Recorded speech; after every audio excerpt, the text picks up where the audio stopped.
नमस्कार। इन खबर में आपका स्वागत है। यूरोपियन कंट्री बेलारूस ने जो कुछ भी किया है अपने आप में एग्जाम्पल है। शायद ही पहले ऐसी घटना आई होगी तो बहुत रेयरेस्ट होगी और इसे पूरी दुनिया में कोलाहल है। खासतौर से यूरोपियन कंट्रीज बहुत ज़्यादा नाराज है।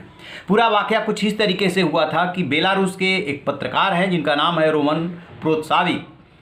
वो गवर्नमेंट के अगेंस्ट लिखते हैं, यूट्यूब पे दिखाते हैं और वो एक्टिविस्ट भी हैं। 2019 में उन्होंने देश छोड़ दिया था, वहीं पे उनकी पढ़ाई लिखाई हुई थी और वहाँ के जो राष्ट्रपति है अलेक्जेंडर लुकाशेंको, उनसे उनकी नहीं पड़ती। क्यों नहीं पड़ती? क्योंकि वो उनके खिलाफ लिखते हैं। 2020 का जो चुनाव हुआ उसमें भी उन्होंने अभियान चलाया था। इसी को लेकर के उनकी सरकार से ठन गई। ठनने के बाद वो देश छोड़ गए और देश छोड़ने के बाद और कंट्रीज में रहने लगे। और ये फिर क्या होता है कि वो जो एथेंस है वहाँ से चलते हैं लिथुआनिया के शहर विलिनियस के लिए। एक फ़्लाइट चलती है जिसका नंबर होता है FR4978 और इसमें 171 यात्री सवार होते हैं, यानी कि पूरी तरीके से पैसेंजर फ्लाइट होती है। जैसे ही ये विलिनियस शहर यानी कि लिथुआनिया में उतरने वाली होती है, वैसे ही बेलारूस ने एक रेड अलर्ट, डेंजर अलर्ट जारी कर दिया कि कोई खतरा है फ्लाइट को।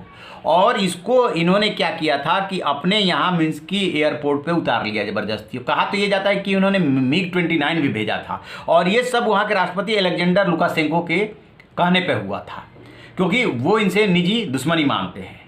पैरेलल स्टोरी ये है कि उधर जो बेलारूस है उसमें इस पत्रकार जो है रोमन प्रोत्साविक, इनके खिलाफ जो है मामले चल रहे हैं आपराधिक, ऐसा बताया जा रहा है। क्योंकि इन्होंने जब इनका गिरफ्तार किया गया था खुद कहा था कि ये लोग मुझे मार डालेंगे, मुझे फांसी दे देंगे। और सिर्फ इन्हीं को नहीं गिरफ्तार किया गया, इनकी गर्लफ्रेंड है सोफिया, उनको भी गिरफ्तार किया गया। अब उनका एक वीडियो आया है, वीडियो में साफ साफ पत्रकार दबाव में दिख रहे हैं और वो अपना एक तरह से कह रहे हैं कि मैं इन्वेस्टिगेटिंग एजेंसियों के साथ सहयोग भी कर रहा हूँ और अपना वो कन्फेशन भी कर रहे हैं। कुछ इस तरीके की बातें वो कर रहे हैं। स्वाभाविक सी बात है, जब किसी के आप दबाव में हैं तो ऐसा बोलेंगे ही। इधर बड़ा डेवलपमेंट ये हुआ है कि अमेरिका समेत तमाम यूरोपीय कंट्री कल से ही डिमांड कर रहे हैं कि बेलारूस पत्रकार को तत्काल छोड़े, नहीं तो खामियाजा भुगतना पड़ेगा। इस बीच यूरोपियन यूनियन ने सारे यूरोपियन यूनियन के जो भी कंट्रीजन, उन्होंने बेलारूस के ऊपर से अपनी फ्लाइट उड़ने से साफ मना कर दिया है और इनसे अपना कनेक्शन भी फिलहाल एयर कनेक्शन खत्म कर लिया है बेलारूस से।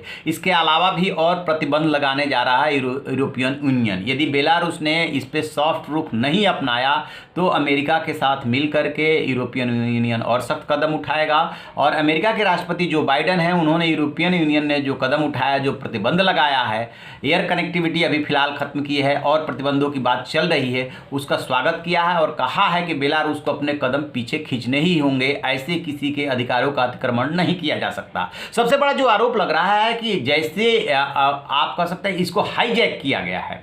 आप यदि MiG-29 भेजते हैं, ऐसा आरोप है, और अलर्ट जारी करते हैं और फिर जो है पत्रकार को गिरफ्तार कर लेते हैं, तो फिर जो स्टेट काम कर रहा है और जो हाईजैकर्स काम करते हैं, उन दोनों में अंतर क्या हुआ?